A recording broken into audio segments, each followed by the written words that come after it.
Howdy doody. Welcome to episode 359 of TDI. This is Dr. O on the horn to start per usual.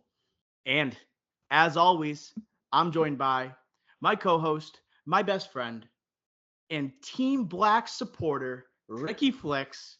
I don't know if he's still Team Black after episode 1, but he's here. How are you, my friend? Ready to talk some Thrones? All might not be right in Westeros, but you know what?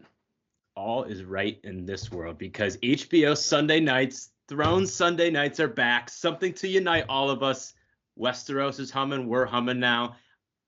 House of the Dragon, season 2, episode 1. Absolute fireworks to start off. Couldn't have asked for a better end of the episode to get us geared for the next 7. But, Doc, we have a very special guest today. Ooh. Very special guest today. And no, it is not on first of his name. All right, we have Long Islander, lifelong Jets fan, Dan. Dan, I guess before we get into the Thrones talk, have to ask, scale 1 to 10, how nervous are we about Aaron Rodgers? Well, I actually had the Jets hat in my hand before I stepped into this room, and I was like, I think it's too early. It's too early to be loud and proud about the Jets. We'll give it a couple weeks in the season before we get excited this year, I think. Staying safe this year. Staying safe. Yeah, I think we're on the worry scale. We're probably, we should always probably be at least an 8 until it's proven otherwise. Spoken like a true Jets fan, for sure. Yeah, I'm coming like my dad. Dan, the man, the Game of Thrones fan. We have to get to know you a little bit just because you are a new TDI correspondent. And your appearance on this podcast today has an interesting backstory because on first of his name, he was doing House of the Dragon recaps 2 years ago. But you pulled a Tyrion Lannister, bro. You demanded a trial by combat. Yeah. We were going to call it a trial by podcast, but you're here. Yeah. On's not. What does that say, bud? Some trial by combats go differently than others. This one's kind of just me versus nobody right now. So we're gonna give this a rip and see how it goes. Love it. And so what's your expertise with Game of Thrones in terms of did you have a relationship to it prior? Were you there from season 1 Game of Thrones all the way till season 8 and then you jumped on House of the Dragon, right? Were you watching live? Are you entranced by the George R.R. Martin world? What's your level of expertise? Yes. Yeah, so just for the record, I have not read any of the books. To start there. But I probably joined in watching live somewhere in season 6. I think Battle of Bastards was actually my first episode that I watched live. So that was a pretty cool experience. I think I crushed season 6 in 24 hours to make sure I was caught up for it. So then since then, obviously season 7, between 7 and 8, after the ending of season 7, before the kind of went off a cliff a little. But, I was on the Reddit reading fan fiction basically, and there were some pretty cool theories in there, and I was reading all of them. But yeah, and then House of the Dragon, I've been dying to read the books, but I can't spoil it for myself. So I'm trying to go into this with a clean mind, so I don't have any different impressions of what's going on here. You joined the right podcast. We're book second, movie show. Yeah, exactly. I want to see how it unfolds, and then see let George's writing speak for itself later. Yeah, we're nerdy, but we're not that nerdy. And I feel like On was the same way though. He is big on YouTube. He's on Reddit. He's reading the theories. And the more I think about it, I think there's so many Game of Thrones fans that are deeply into it, like yourself and On, that I think that 6, 7, 8, the seasons took place over 5 years. So right. It's you had such a long time to digest a season. You could break down theories. People got so bored waiting for the next season 1, the next episode 1 for whatever season, and you would just look up all the information right here, and you don't have to you could summarize. It's all the theories are readily available. And there was no source material back for the last couple of seasons, so people really could say whatever the hell they wanted with no impunity. That's a good point. That's a great point. So boys, I think we should get into it. And before we jump into first impressions, I think we talk about anticipation going in. And I'll just lead off saying this show I feel like with season 1, people were on pins and needles. There was a lot of trepidation. How successful is it going to be, especially following like season 7 and 8 of Game of Thrones, lackluster reception of the finale there, and then you're going centuries in the past. All right, House Targaryen. You don't know what the scope of the show is going to be. I do feel by the end of the season, we kind of have our bearings. I think people kind of accepted House of the Dragon for like this exploration into the Targaryen house. But I'm I think people are ready for season 2. I think people were happy to have the theories back on social media. They were just a comfort level that people have with Game of Thrones and the discourse that happens online. I feel like that trepidation kind of went away by the end of the season, and now everyone's kind of jacked up for season 2. What do you think about that, Flix? Yeah, totally agree. Like season 1, it was kind of like half was like a setup or like a prologue, and then half was like kind of the setup to this Dance of the Dragons war here, and kind of the setup for season 2 and on. So I feel like yes, season 1 was a hit, momentum was there. I feel like we lost a little bit just because of time, but now season 2, we had all this huge advertising campaign. We got freaking Vhagar on the Empire State Building this week. We got that Team Black, Team Green trailer. We got the flags on the Brooklyn Bridge or whatever bridge that was. The ad campaigns trying to get this momentum back. I feel like now, yes, Dance of the Dragons, we're here, and this episode, I think to me, lived up to those expectations. I don't know about you, Dan. Yeah, I mean, I would agree. There was, like you said, that was something I wanted to talk about. The marketing campaign was insane. You've never seen a campaign like that. I mean, I live right near the Brooklyn Bridge, so checking that out. There's Nice. all over New York. But yeah, I mean, and I thought it was interesting that they did Team Green and Team Black because, season 1 was pretty much, I think everyone was on the same side, or most people were on the same side, which kind of made me think, is it going to shift a little bit, or is it going to go back and forth? And I mean, I think that this episode kind of, is hinting at that might happen. So it's pretty interesting. That played. I was gonna mention that. Yeah. So something we talked about when we did our June preview. We did like a ranking of most anticipated shows. We talked about the marketing, Team Green versus Team Black, and the hashtags and everything. And we thought like, okay, who's not on Team Black right now? Right. Right. Like, what kind of sadistic like asshole do you have to be like on Team Green? How are you rooting for Alicent Hightower, Otto, and the gang there, and Vhagar and Aemon? Like, they're demons. But you think about big moments in Game of Thrones and how like one moment can kind of swing how you feel about a certain house or a certain person. It seems like they kind of were successful in doing that in this first episode, at least in that closing scene. I thought that was honestly, that reminded me of old Game of Thrones, where it's a little, like I've mentioned the word again, sadistic. It's a little bit evil. It's a little bit like, wow, you're not going to see that in your average show. Even if they don't show it, it's like the sound effect of a toddler's head getting chopped off, dude. But heir to a throne, like the stakes feel like they're so high.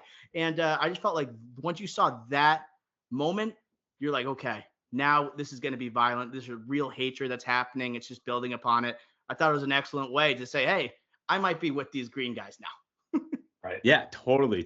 And Daemon, again, like a fan favorite, I would say after season 1, kind of like an anti-hero type of figure. And now, like, is he going to be a true villainous figure? And like, yes, there's nobody that's actually a good person in Westeros or in House of the Dragon, Game of Thrones. But like Daemon was like an anti-hero for us. And now it's like, I don't know if I could stay with Daemon. At least some people are definitely not going to stay with Daemon after this. So it also brings into like the fan favorite from season 1 might not be in season 2 and moving forward. So I think that also brings that question. And also, when he puts on that hood, nothing good's gonna happen when he puts on that hood. The hood, sure. The hood, yes. Yeah, he's up to some sneaky stuff when he puts that on. It's like the Sith in Star Wars or something. It's like, right, it's a bad. He's gonna do something bad, like sinister. Like it gives him the powers to like do it, whatever he needs to do. Yeah, no, he's definitely sinister with that thing on. He is like a Sith Lord when he has that, and he's like going into the underbelly there. He's not afraid to get down and dirty, and he kind of goes out on a limb, right, with this assassination attempt. I think we'll hold off on it because it kind of goes haywire, and also we got to start more at the beginning here with the anticipation, and also new opening credits, boys. New opening credits, and once again, we're nerds, but we're not that much of nerds. I didn't dissect it every place by place, during like the classic map that we see, like original Game of Thrones style. But here I thought it was good because one, we're getting like a war, right? We're getting Team Green, Team Black, but also you're getting people on both sides. A lot of in this first episode, people in front of maps, chestnut checkers, moving pawns, talking strategy. I feel like I'm gonna have to look at this map at some point. And also, what I was looking for in this new season is, I guess, go to more places than just King's Landing and Dragonstone. I mean, we went to Winterfell, we went to the Wall in the first scene here. So I'm just thinking that this map, obviously, it's going to play an important role when you're looking at, I guess, the journeys that we're going on. But yeah, Ricky, any reactions to the map? Did you dissect it at all? Didn't dissect it, but if we are going to talk about the opening credits, I don't know. Maybe I'm just a victim of, I just don't like change. I don't know. I miss the old one. I do miss the old one. I think I'm in the very, very minority. I think everyone's digging like this quilt or whatever that they're calling it. I don't know. I think I just don't like change. I think at least like visually, it was different than Game of Thrones. I guess I appreciate the separation from Thrones in that way. So I guess I'm on the opposite side of you there. But so what I understood, it was like events, kind of like, you'd see in like a painting where it's all these different things going on, and they're gonna, as more things happen this season, they're gonna add them to that. Oh, that's something that I saw. That could be something I saw on Twitter that's completely made up, but because there's like people and events on it as well. Right. Map. So thinking in that way, that's kind of their new, instead of flying around, they're gonna do that. So that would be cool if they did. We'll see. And like, I like Game of Thrones, like it is like don't go into all the different 7 kingdoms, and like they're going to all these different places, and like season 1 was just in Westeros really, and this is really about the Targaryens only. So it makes sense why they would do that versus like, oh, let's check on Winterfell in the opening credits. Let's check on, like, you know what I mean? Like I feel like that actually makes sense. So I'm buying in a little bit more, Dan. I'm buying in. All right. We'll see. And since we brought up Winterfell and the Wall, I think we got to talk about Cregan Stark, and we got to talk about this cameo. It seems like it's a very big deal. It was nice to see, right, the garb of, right, the Lord of the North, right, him on the wall. You got that northern accent, and you got Jace, right, the bastard son, one of the bastard sons of Rhaenyra, and this scene is taking place like days, maybe, or maybe less than a day after the events of episode 8, the finale from last season. I think it was 8 episodes, right? Maybe 10, but short time frame, no time jump, which I think is a very smart thing to do. I feel like the season stabilized once we got to know Emma D'Arcy and like her, Rhaenyra, her and Daemon coming together. Like Millie Alcock did a great job in season 1, but like it also was like, oh wow, like what if you haven't checked in a week or maybe 2 weeks, and all of a sudden like they're playing different people now. We're going decades in the future. I thought it was smart that they just picked up where we left off, right? We are here now and we're going to stay here, and to then have that comfortability, then go to Winterfell for the first time in this show. It was great. I just liked it a lot. Cregan Stark, I think he looks the part, right? Definitely someone that you could imagine in a Jon Snow type of role. I was really pissed off when I found out that he's not going to be making an appearance most likely for the rest of this season. Like, why would you tease this if we can't have this, type of thing. But I like being back in Winterfell. It just seems like there's an intent to go to different places here, right? Any thoughts on the Cregan Stark appearance there, Dan? Well, what I do appreciate about it is, it could have been a little bit of fan service, of course, going up. Everyone loves the Starks. He's got the Scottish accent, looks like Braveheart. Everyone loves that. And so it fits where he was, flying around, kind of doing the diplomacy tour. But it makes you think, is like, I don't know anything. Do the Starks have a role to play in season 3 and beyond? Like you said, he's not going to be like this season, but they keep talking about winter is coming. Will that play a factor? Oh yeah, they said it like 3 times. Nothing gets the people going in the Game of Thrones audience like saying winter is coming. Like sounds like the alarm bells. Everyone's like, oh, what's that? Did they do? And speaking of social media, did they tweet that? Did the House of the Dragon account? I think they tweeted a couple months ago, winter is coming, and then like that first scene is right in Winterfell. Right. It's an interesting place to start. So you got to think that it means something. Well, I was thinking, like, obviously the end of season 1, so chaotic and very fast, literally. And you can't really start off this episode like that. So you go to Winterfell, you expand out of Westeros like you did it in the season 1, really. You go to a place of familiarity, lore, fan service a little bit, like you said, Dan. The Game of Thrones connection helps. And like saying winter is coming, that great monologue in that narration, that just accent, that's just gonna get the audience following going. the Raven. Yeah, right? the Raven. Yeah. Yes. So I think that was kind of part of that formula before they were like, all right, then we'll connect it to Jace and being like, hey, your brother's dead. Now we're getting back into what was going on. So just kind of like getting our feet grounded, getting settled into our seats, and then, all right, we're going back into this. The Dance of the Dragons, we're back on. And I guess it's telling you, it's like, it gives that comfortability for a Game of Thrones fan, but also it's just letting you know, yo, this just happened, right? You could literally watch the last episode and then go right into season 2, and it's like you haven't skipped a beat. So I like that a lot. Jace also could be a really big character, right, for the future of this show, especially without having Luke there. And like Luke, like, probably wasn't destined to be this great leader, like a bastard son, kind of like a misfit. He doesn't have the leadership qualities of a Jace. But him like talking with Craig and Stark, it's like, dude, I almost didn't recognize him based on how he looked in the first season, because they're growing up. It like happens with Game of Thrones, like young characters. When I saw him, I was like, oh shit, like that's the oldest bastard kid. Look at him now. He's technically an heir. Well, also, I thought like the new haircut with like the slick, it looked much more, he looked much less like a kid than he did at the end of last season, even in this current time jump. He kind of slicked it back, made it look nice. He looks more like a guy who's, ready to grow up a little bit and maybe take a bigger role in this thing. Right, and take a bigger role. I feel like another thing comparing season 1 versus now going forward is like season 1, we barely saw the kids, or like minimal screen time for them. And now they're becoming major players. And particularly, we just talked about him, obviously Aegon, who we'll talk about, and the others. Like, they're absolutely integral to this story now versus season 1. It's like, yeah, they were talked about, but like it was really about the Rhaenyra versus Alicent and Viserys, like, when is he gonna freaking die? So It wasn't really about them. It was more, but now it's like all about them. And Jace is also someone I just circled, penciled in, like, player to watch. He's a player to watch, just because also with like what Aemon's bringing to the table, him and Vhagar looking for some vengeance, also like up and coming, like a leader of his house. Like, damn, like he might be up there. Like, I could see him going one-on-one, having some type of moment that Game of Thrones is so good at setting up, like an Aemond and Jace type of situation. That's what I'm looking for. I think we should also talk about Jason's mother, Rhaenyra, our main character from season 1.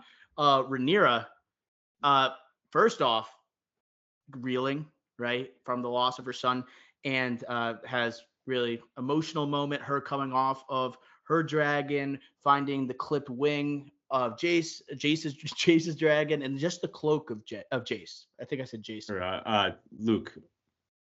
Luke. Sorry. Yes. Yeah. Sorry. That's what I do with the Game of Thrones. I have the cast up here. I still get it wrong. But yeah, so Luke, his cloak, and then the clipped wing.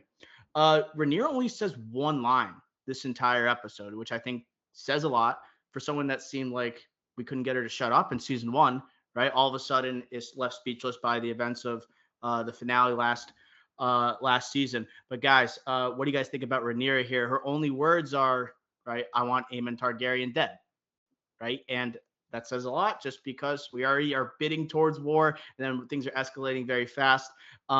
What are your thoughts here, Ricky Flex, or Rhaenyra, the minimal stuff that we saw from her this episode?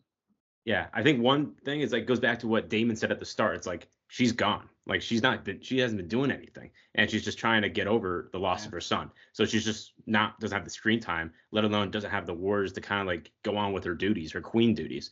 And then 2, it's also because this episode, I would say, if you like look at screen time, I didn't, but like most of it was on the Team Green.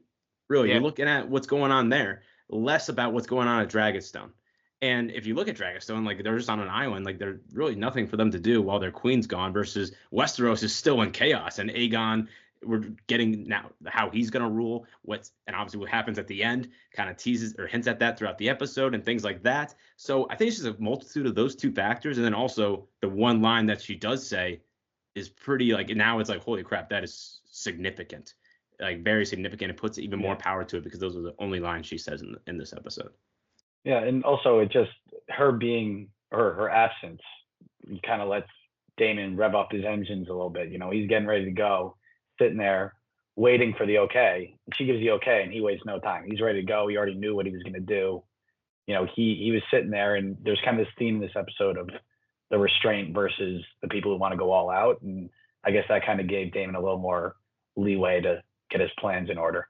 Yeah, like Daemon was eager this entire time, right? He wanted to go take out Vhagar alongside Rhaenys, and Rhaenys kind of laughed at him, shrugged him off, and said, "I don't have to listen to you."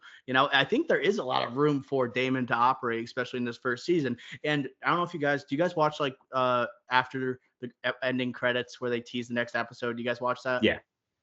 I haven't watched this one yet, but because it was like there's a blow up, it seems like, between Rhaenyra and Daemon. And so when you're talking about like that freedom to operate, I don't know how free he's going to be in episode 2. I think that Rhaenyra is going to have to crack the whip a little bit based on what happens at the end of this episode.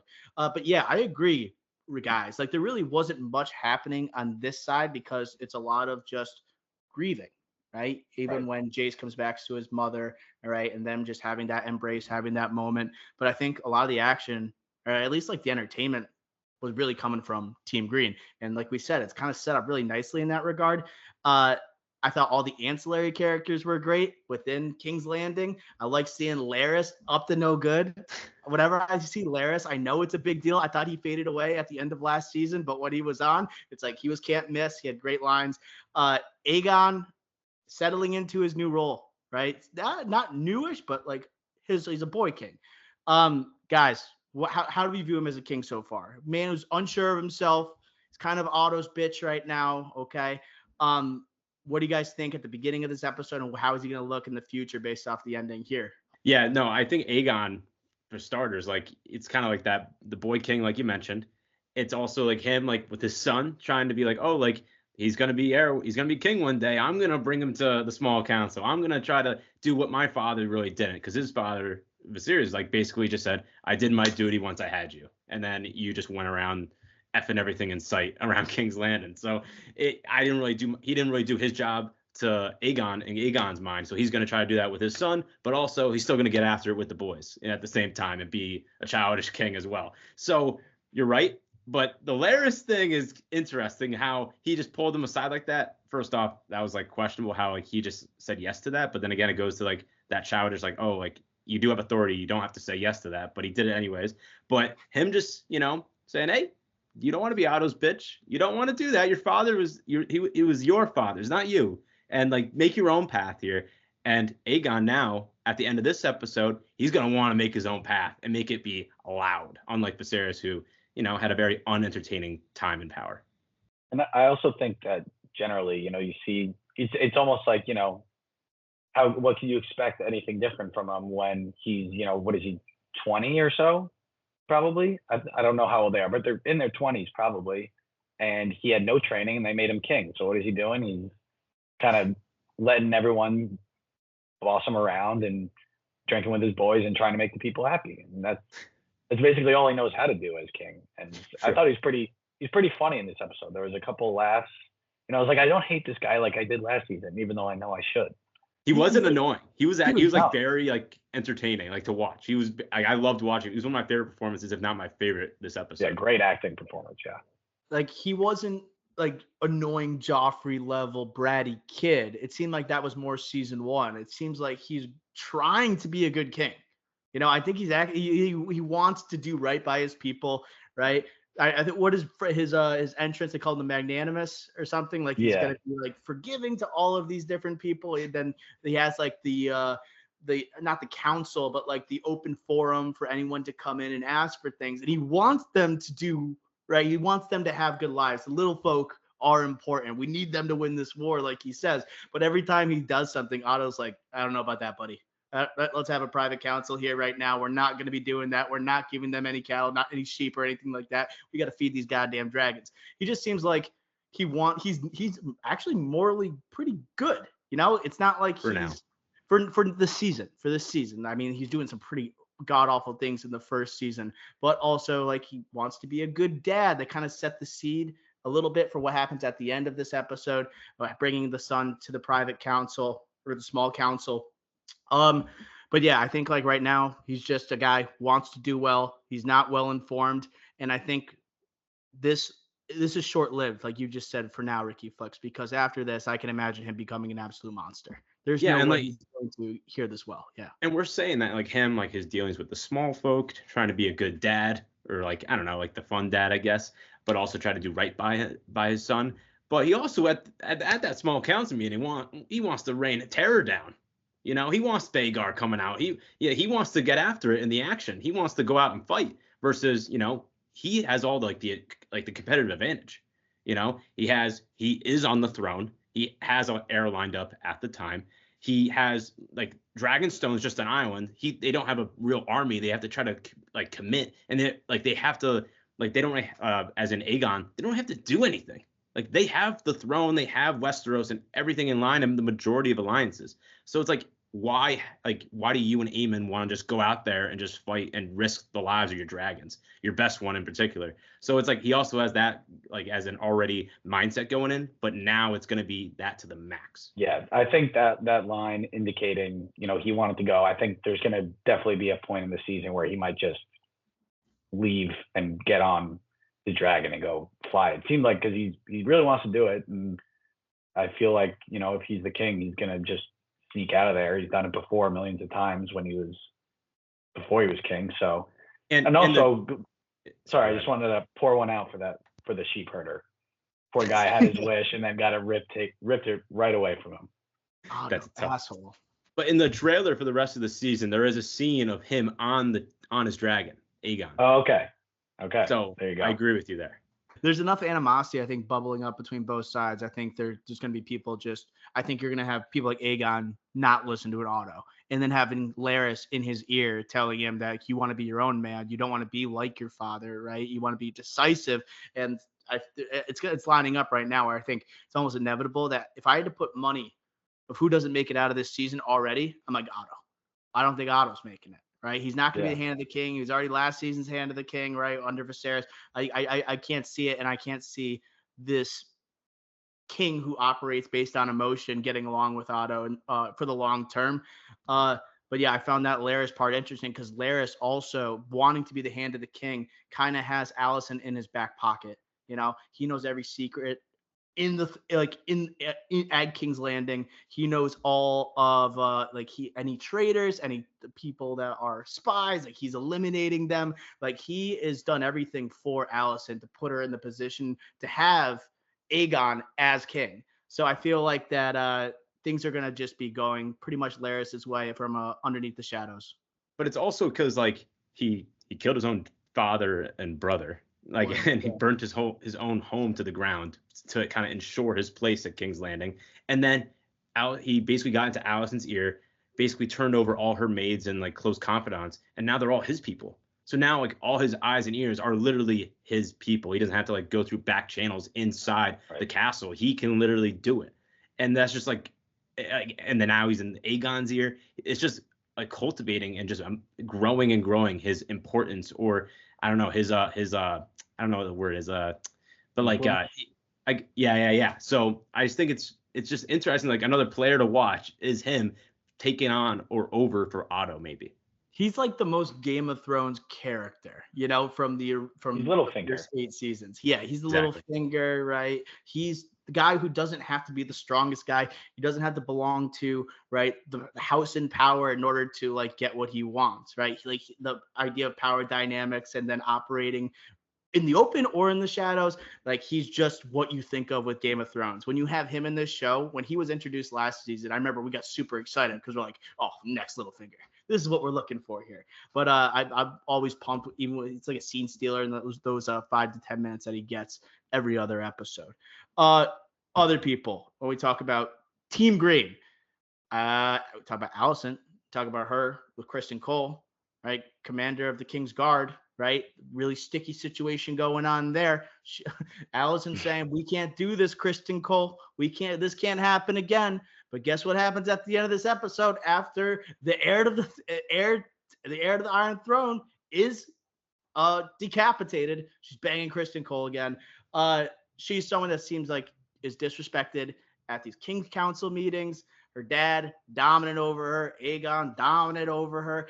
It just seems like she's like dwindling and she's kind of a mess right now, you know? And I think this is kind of good because once again, Allison was kind of the villain of last season. Like she was someone that we, as Game of Thrones, as House of the Dragon fans, we were like, how could we ever view us as hashtag Team Green after that season? And I think we're starting to gain some sympathy, right, for her a little bit here. So I think it's an interesting start to her this season. Yeah, totally agree. I feel like Allison, like last season, like when Viserys was sick and like on bed rest for a long, long time, she kind of was like acting king or queen in this case, right? She was doing a lot of power broking in the place of the king. So she was on this pedestal where, you know, if we're Team Black, it's like, oh, Rhaenyra, like, why can't she do it? But technically she can't. So she's just kind of found that middle ground. And then she wears like the green dress to Rhaenyra's wedding, and she's just doing all these little things. But now it's like, oh, no longer are we looking at you and like you're taking away like screen time, or you're taking away the presence of other people. It's like, oh no, like you're kind of like looked outside. You're like an outsider looking in, and we feel bad for you. And what does she do?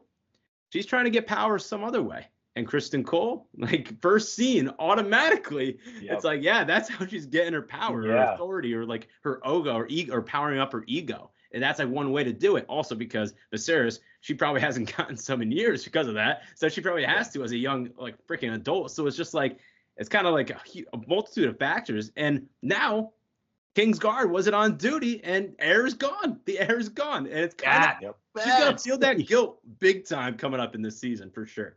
Is Criston the worst Kingsguard that they've ever had in that castle? He's got to be.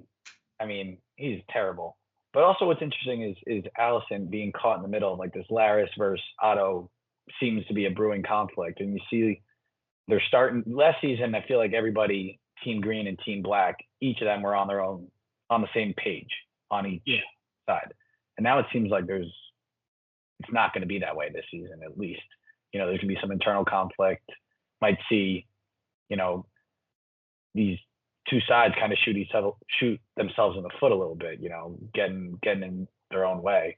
So it'll be interesting to see how that develops, because Alicent's going to have to eventually pick a side. And you assume she'd side with her dad, but you don't know how it's going to go.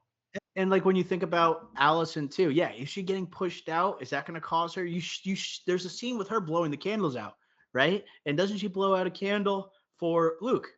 Yeah, she does. Wow. And that was something you would never imagine that happening, or imagine hearing that from Alicent in season 1. I think she tried to take out Luke's eye by herself with her own hands. Nuts. Yes. No, she's someone to look out for. And then even Larys, once again, bringing him up just because he has that conversation with Alicent before he goes to talk with Aegon. And he says he already knows about her and Criston Cole. And he says like he said to her, "You were indisposed when I was going to go see you." I'm like, holy shit, like this guy. And I'm shocked that he didn't try to open the door and get a peek at the feet a little bit before he walked out. But he knows all. He knows all. It does remind me though, because like Alicent, again, we've said it 1,000 times already. I'll say it again. I'll speak for myself. Team Black through and through. Alicent, I view it as like a Cersei character, or maybe a Jaime Lannister in the early days of Game of Thrones. But what happened with Jaime Lannister's character? You know, he loses a hand, can't do his job, has to learn from Brienne of Tarth, who people don't look like because she's not the usual knight and whatnot. So we kind of learned to like Jaime. Now it's like Alicent's gonna hit her low. This is probably her low. Are we going to somehow get to liking her when we were so anti-Alicent in season 1? Are we going to go on season 2, 3, 4 and be like, oh, Alicent, we're starting to feel bad for her. Now she's kind of like an underdog story hitting her low. We're going to buy low on this stock, basically, is what I'm saying. Like Jaime Lannister, some people bought low on that stock. Yeah, and you can see her getting pushed out, too. I mean, I don't know if Larys probably won't tell anyone and just hold it over her that he knows. Mm-hmm. But you don't know, you know. I know we don't want to skip forward too much, but Helena also knows. She saw it with her own eyes. So is she going to let anyone know? Is that going to push her out farther? Because she could say like, oh, hey, I didn't have any protection.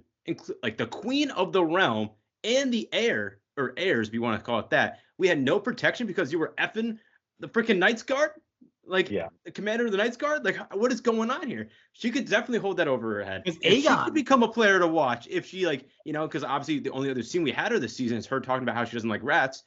The Also hint there.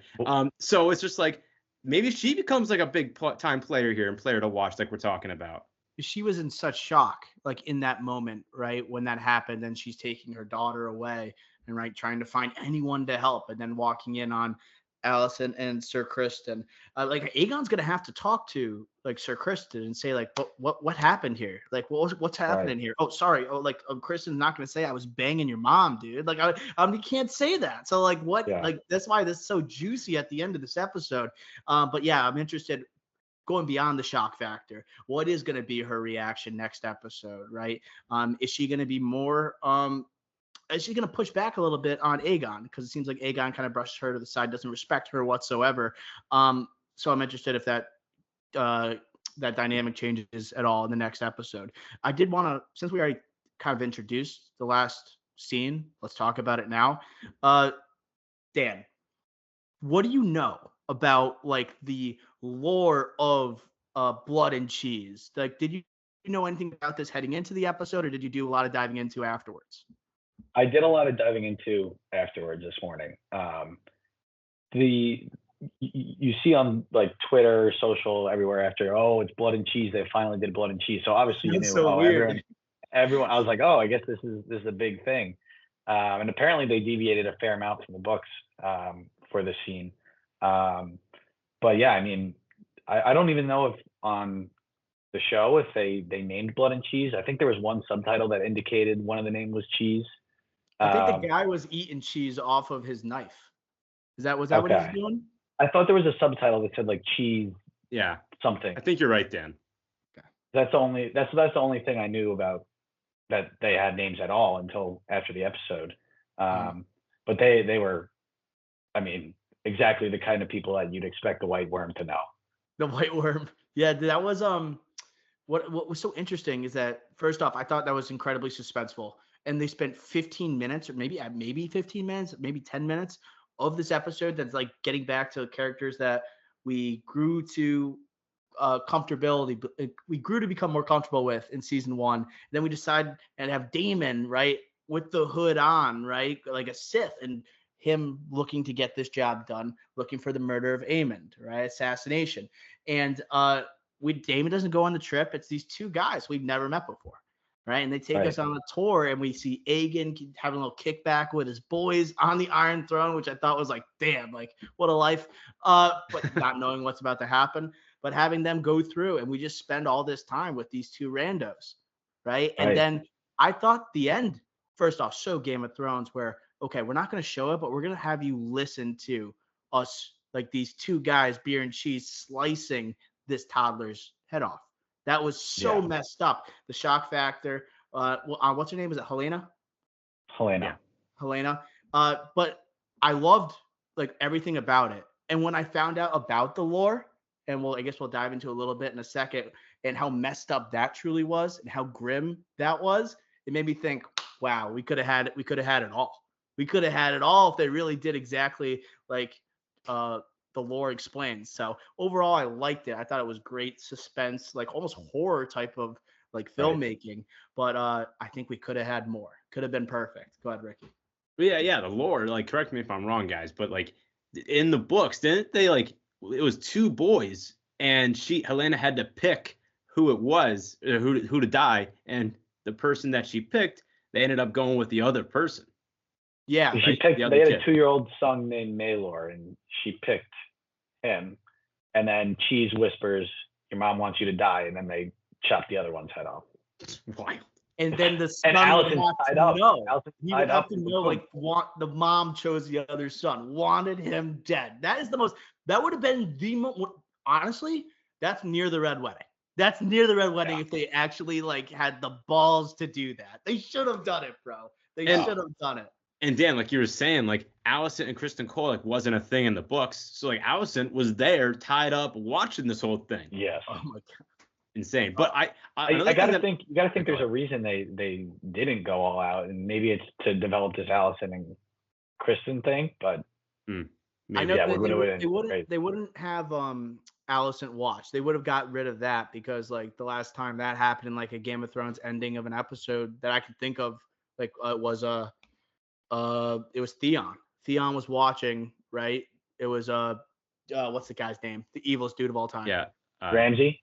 Yeah, Ramsey and Sansa. That was like him Right. watching that. Like they can't have that happen, but also just because you don't have to show it happening, but the idea of the mom choosing and then that line being said by blood, right? Saying like your mom doesn't want you to live, and then killing the other person, that would have been one of the darkest moments in the history of television.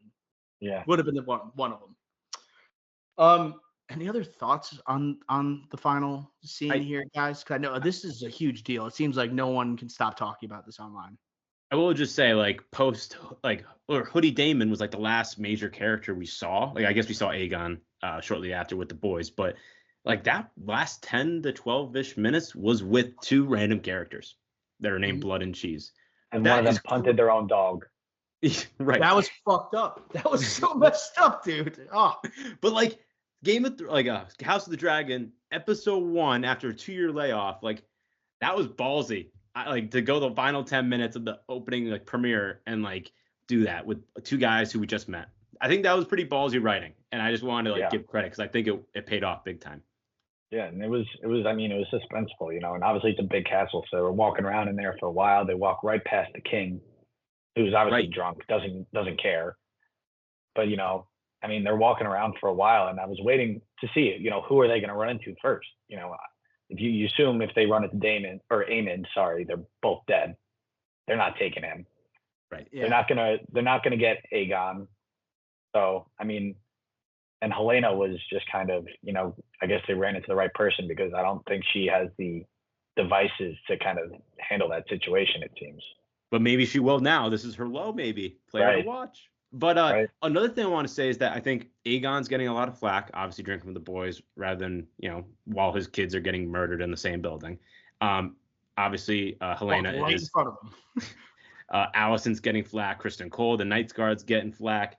Who's not getting flack here is the reason why they're there. Where's Aemond during this?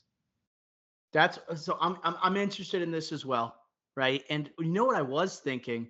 There is something the camera does when Daemon is going to pay like for the assassination of Aemon. The camera does something Game of Thrones does where it's like a side angle with a hood with it's like from about 20 feet away. It looks like it's like someone's watching what Daemon's doing. Game of Thrones is so good with that stuff.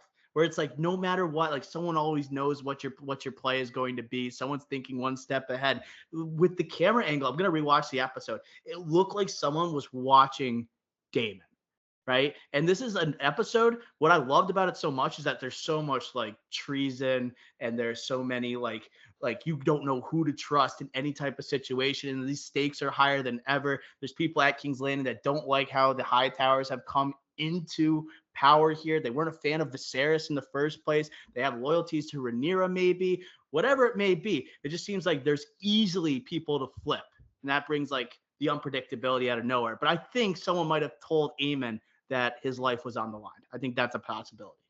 I also, another editorial thing that they did that was interesting and kind of, like you said, kind of leaves the unknown for a little longer is when I believe the only instructions that Daemon gave them before they cut the scene was a son for a son.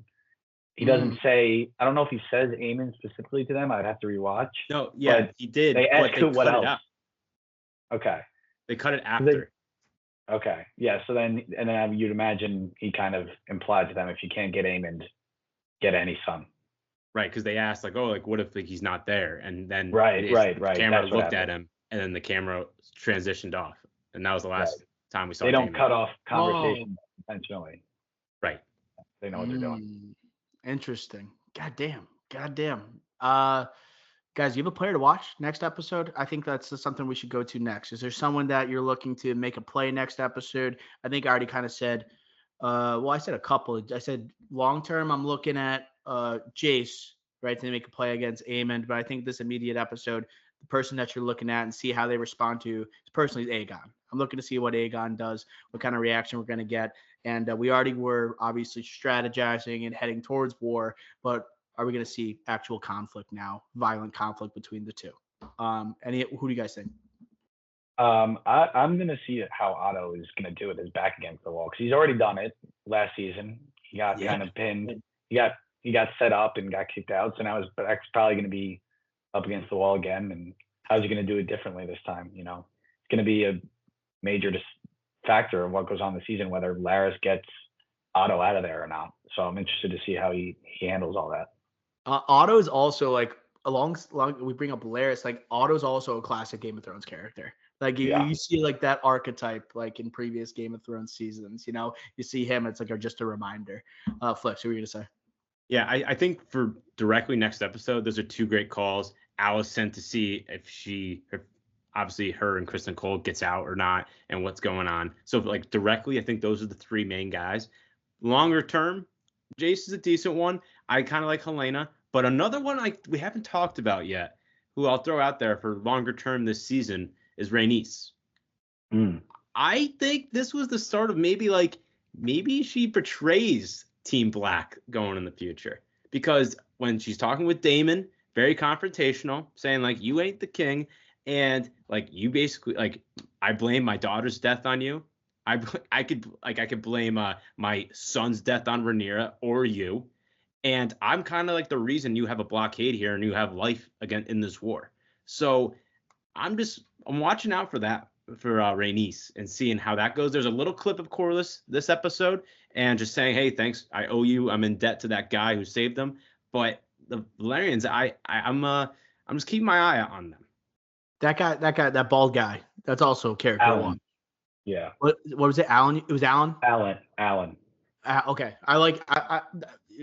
It's like also just like a knight type of feel to him. You know, just someone that is not royalty, but also someone that has gained trust of Corlys, and someone that seems like brave type of archetype that we've seen in Game of Thrones. Like seems like immediately likable off the bat, right? So we'll see how because they kind of did a tease of him, I think, for the next episode too, and I saw them zoom in on him again. So we'll see. Alan, yeah, I like. I was just gonna say he seems like kind of the day-to-day operator of the whole fleet. It seems like he kind of knows what's going on, you know, in terms of getting stuff for Corlys, making sure the ships are ready to go. So I'd imagine that, you know, any conflict that they get into, he's gonna be right there. Yeah, they talked about I mean, obviously they're one of the greatest navy, right now they have the best navy at the time of Westeros. Yeah. Mm-hmm. And obviously with wartime ahead, like we're gonna see a lot of this guy in the future. Then, okay, that was great, boys. Okay, great recap for season 2, episode 1, House of the Dragon. Dan the man, the Game of Thrones fan. All right, thank you for joining us on TDI. Snap it up. Thank you guys. Thank you guys for having me on. It's been fun. All right, dude, we're going to have to do this again, and maybe we have to schedule a trial by combat if on first of his name even bothers to show his face, right? I might have to give him a phone call. Maybe I'll call him right now and just see what he's up to, but no, I won't do that to him. I think he has a holiday today. All right, cool, good stuff. Make sure you guys are tuning into the pod. And make sure that you guys are following us, whatever platform you prefer, Spotify, SoundCloud, Apple Podcasts. Make sure if you listen to us that you rate us 5 stars, leave a review. If it's an electric review, we'll read it out on the podcast. If you're watching on YouTube, make sure to subscribe at capital T, capital D, capital I, and lowercase podcast at TDI Podcast. Stay up to date with all movie news and movie trailers on our Twitter /X, whatever you prefer, at the Drive-In Pod. Also, Instagram graphics from the one and only Ricky Flicks at the Drive-In Pod. All right. Good stuff, boys. That's going to do it for episode 359. Oh, Inside Out 2. That's coming. Friday review. And then we're also doing Pixar sequels rankings. Pixar sequel power rankings. We're going to add that to the fray. And we might even talk a little bit about the boys, Ricky Flicks. We've got the Acolyte half season. So I think we're doing Acolyte mid-season check-in. Sorry. And then we're going to do the boys on Monday, right? Just want to. You're on it. All right. That's a lot right now. We're in the June content carousel. This is what it takes. That's going to do it for episode 359. Until next time, we will smell ya.